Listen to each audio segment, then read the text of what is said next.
السلام علیکم ورحمۃ اللہ وبرکاتہ۔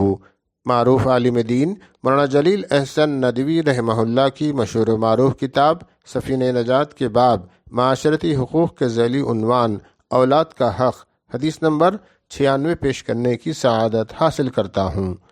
بسم اللہ الرحمن الرحیم۔ حضرت ابن عباس رضی اللہ تعالی عنہما رسول اللہ صلی اللہ علیہ وسلم سے روایت کرتے ہیں کہ آپ صلی اللہ علیہ وسلم نے ارشاد فرمایا، اپنے اولاد کے ساتھ رحم و کرم کا برتاؤ کرو اور ان کی بہتر تربیت کرو۔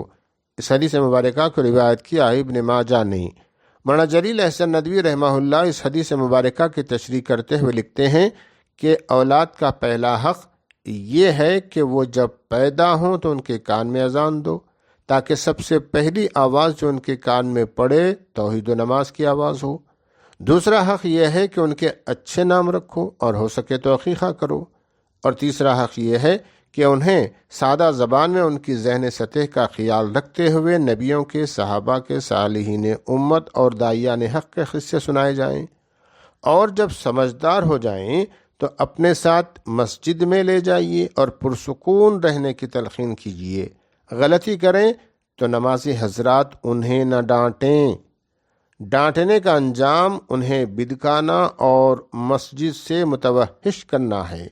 اور جب 7 سال کے ہو جائیں تو نماز کا شوق دلائیے، مختلف ڈھنگوں سے سمجھائیے، اور جب 10 سال کی عمر کو پہنچ جائیں اور نماز نہ پڑھیں تو مارو، مار ہلکی ہو، زخم پیدا کرنے والی اور ہڈی توڑ دینے والی مار نہ ماری جائے۔